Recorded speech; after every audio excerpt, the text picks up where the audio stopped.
E aí, povinho? Hoje eu quero tentar fazer uma análise mais crítica sobre o Jason Todd e como o público geral não entendeu ele. Porque, na minha concepção, as visões que Batman Arkham, por exemplo, trazem pro Jason são um pouco rasas, tal qual o filme. Não que o filme seja ruim, muito menos o jogo, mas eu quero dar uma ampliada nessa visão e trazer um aspecto diferente pro personagem. E pra você que tá vendo hoje, dia 6 de junho, hoje à noite, às 6 horas, nós estaremos fazendo live. Caso queira vir com a gente vai ver Digital Circus ou X-Men 97, vai depender da enquete que já está no canal. Para participar, é só entrar no nosso Discord, que o link já vai estar lá. E se quiser ir diretamente pra roxinha, nosso nick também é Legado em Crise. E bora lá. Eu acho que antes de analisar tudo que gerou a morte do Jason Todd, a gente tem que começar pensando no contexto que ele foi inserido e a ideia que o personagem tinha. Quando o Jason Todd é inserido no capítulo 408 de 1940, ele é inserido para substituir o Dick Grayson, que já tinha saído antes, mas agora na pós-crise precisava de outra forma de sair sendo expulso pelo Batman de fato para ir trabalhar como Asa Noturna. Só que o Dick Grayson, quando ele entra pro Batman, ele entra como uma criança que é muito parecida com o Bruce, tem uma família estruturada, pais que amam eles e apesar de não ser bilionário, ele tinha valores, ele tinha tudo aquilo que o Bruce teve e teve uma perda muito similar ao Bruce, tanto que também perdeu os pais pro crime. E o Bruce se identificou no Dick Grayson. Diferentemente dele, o Jason era carente no Bruce. Ele era alguém que tinha no Bruce a primeira figura paterna que genuinamente se importava com ele. Depois de tantos abusos que ele sofreu pelo pai dele, que era um bandido criminoso, e a mãe dele que era uma dependente químico, que causou muitos problemas pra ele lá na frente, o Jason vem como extremamente carente ao ser acolhido pelo Bruce Wayne, e ele traz pro Bruce Wayne essa visão da criança que não teve nada. Assim como o Alfred usou do Dick Grayson pra tentar se redimir do tratamento que ele fez com o Bruce Wayne, o Bruce usa do Jason pra tentar se redimir do que ele sente que errou com o Dick. E essa carência que o Jason tem no Bruce explica muito pra gente dos conflitos que ele também tem com o Bruce, porque os conflitos do Jason com o Bruce, diferentemente do Dick, que começam sendo mais conflitos ideológicos, da forma de tratar os criminosos, vem na forma do Jason como uma forma de aprovação, uma falta de confiança que o Bruce tem nele. Tanto que é essa falta de confiança que gera o primeiro grande atrito deles. E isso, tipo, não demora a acontecer. Nada na run do Jason de fato vai demorar a acontecer, porque o Jason só teve 20 capítulos ao todo pra ser desenvolvido. Porque os fãs realmente não gostaram dele, desse lado dele, tanto por apego ao Dick Grayson, que tem agora 82 anos de história, e na época ele já tinha uma história muito longa, tanto porque talvez não tivessem gostado desse estilo dele mais confrontador do Batman. Mas a primeira briga que ele tem de fato com o Batman é por conta do Duas Caras, porque o Duas Caras matou o pai do Jason, William Todd, e o Batman não contou isso pra ele. Então depois do Jason tentar realmente matar o Duas Caras enforcando ele, e o Batman brigar com ele, falando sobre como ele tinha confiado nele, os maiores segredos, como ele tinha treinado, dado o lar realmente pro Jason, o Jason chora falando: como assim você confia em mim? Você tá brincando, né? Por que você não me contou isso? Você não teve a capacidade, você me escondeu isso. E o Batman fala que foi pra proteger ele. Só que desde cedo, desde essa primeira briga, é mostrado como pro Jason, o Bruce não confiar nele é uma coisa muito forte, é uma coisa que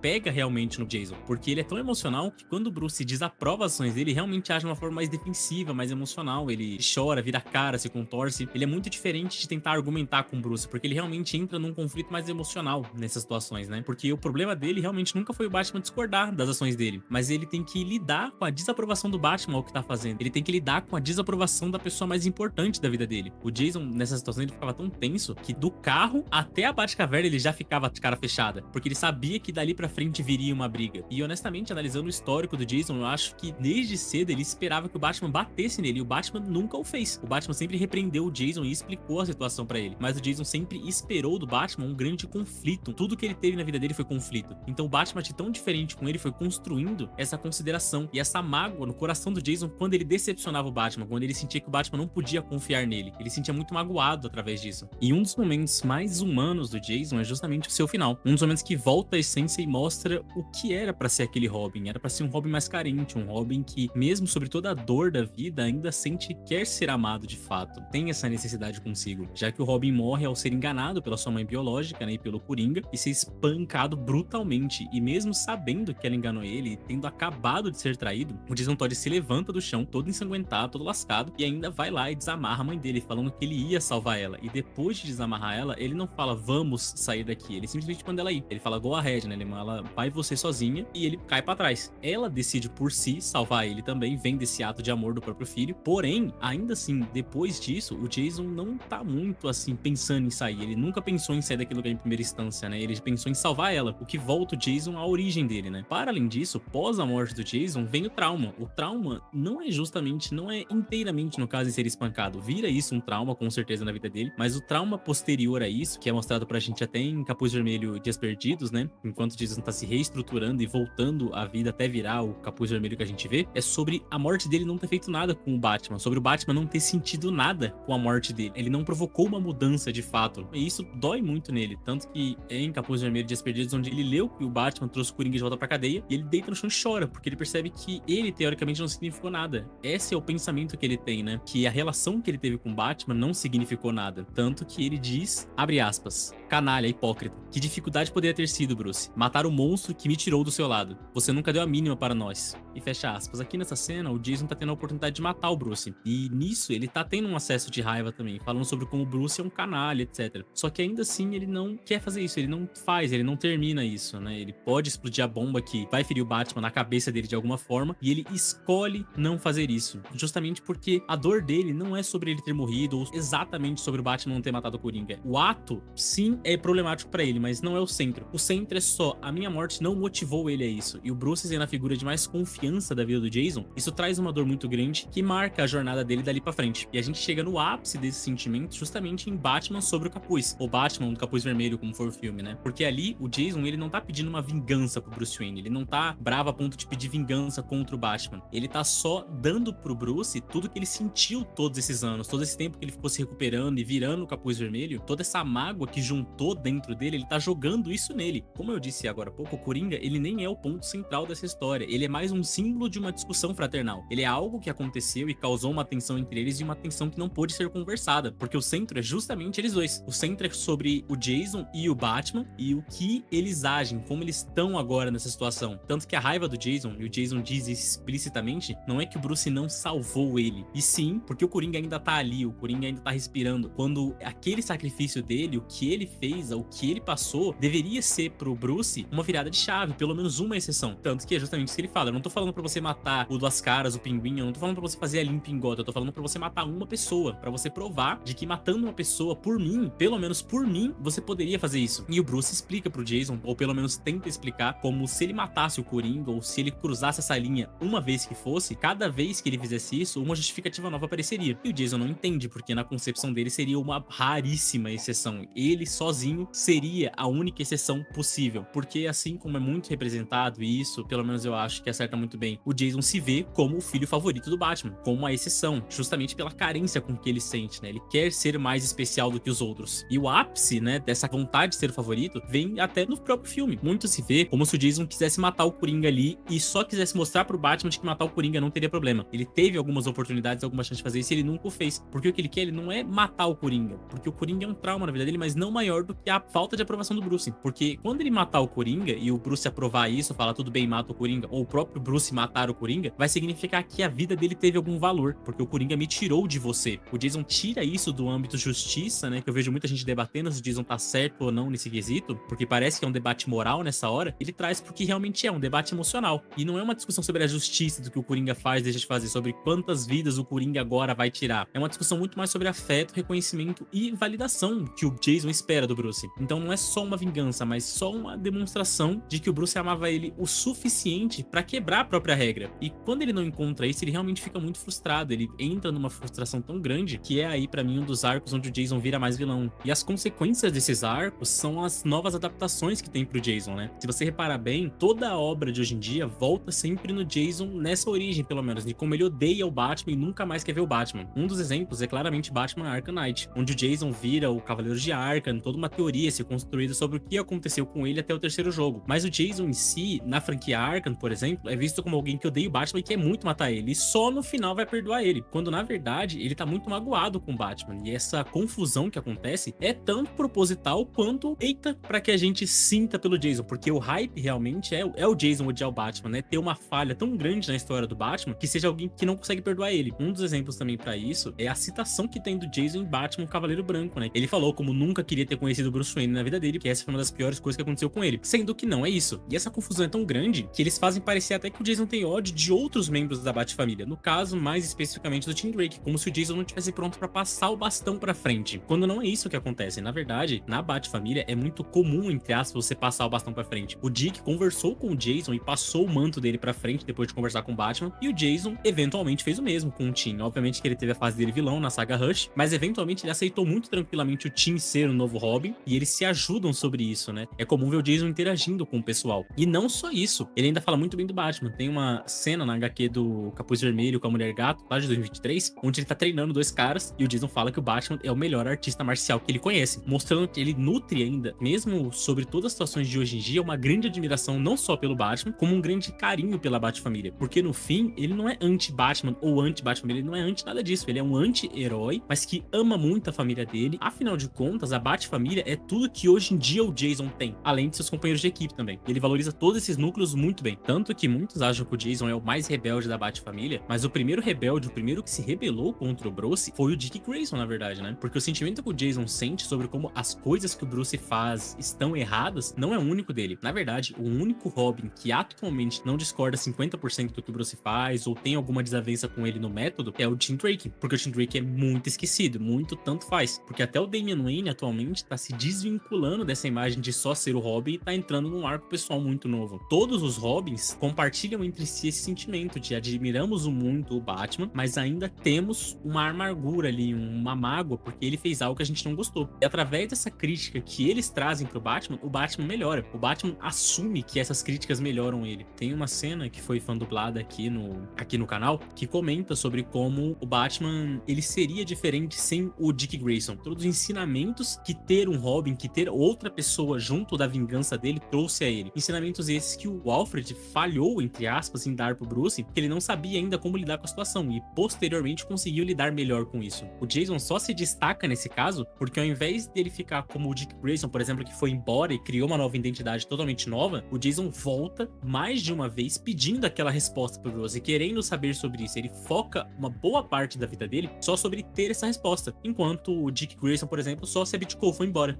E é notável que cada Robin, incluindo o Jason Todd, carrega um aspecto específico da personalidade de Bruce Wayne. Por exemplo, o Dick Grayson, ele herda muito o coração, a liderança e a capacidade de inspirar as pessoas. O Tim Drake, por mais que, novamente, seja muito esquecido, eu acho que vale um vídeo só falando sobre o quão esquecido ele herda um lado um pouco mais investigativo e analítico do Batman. Tanto que é um dos Robins mais cotados pra talvez virar o Batman no futuro, pois ele se vê muito no Bruce e o Bruce se vê muito nele. O Damian, por outro lado, ele herda uma certa determinação e a obsessão dele por excelência, que ele não herda só do Batman, claro, mas vem do Ra's al Ghul. E o Jason carrega algo que o Batman tentou a vida inteira controlar, que é a sede dele por vingança e a necessidade de ter uma família. E uma das provas mais claras disso é da run do Jason Todd, que eu já falei aqui, que o Batman fala sobre isso, onde ele admite que sente a falta de ter um Robin, ele fala com a Asa Noturna e assume. E aquela mesma fã dublagem, onde ao ele dizer que ele seria diferente sem o Dick, é ele também dizer que ele estaria mais afundado na vingança. Estar mais afundado na vingança é imensamente ruim pro Batman. E fica nítido que o Batman, sem essas pessoas importantes pra vida dele, ele seria tão ou pior do que o Jason. Ele seria mais obcecado por vingança, mais violento do que ele era. E em cenas, fica óbvio que o Batman, ele é tão Jason Todd quanto o próprio Jason Todd. Uma cena que eu posso pegar de cabeça, pelo menos, é da HQ Longo Dia das Bruxas, onde o Batman tá batendo no espantalho, ele fala que sente os ossos do espantalho quebrar na mão dele e ele tá tentando não gostar daquilo, porque ele, assim como o Jason, ele gosta de bater no mal, ele gosta de bater no crime, só que ele se pondera sobre a justiça que o Dick Grayson ensinou. Então o Jason, o Robin em si, é uma figura pra trazer o Batman pro ser humano, é uma figura pra estar de olho no Batman e o Batman de olho nela, porque essa figura junto do Batman, questionando e argumentando contra o Batman, é essencial. Bom, e chegamos a mais uma conclusão. Não se esqueça que hoje, dia 6, às 6 horas, nós vamos estar em live lá na Roxinha. Caso queira entrar mais fácil, você pode entrar no nosso Discord. Caso queira ir direto, é o mesmo nick daqui, Legado em Crise. E eu vejo vocês lá. Muito obrigado de novo por estarem até aqui e até o próximo vídeo.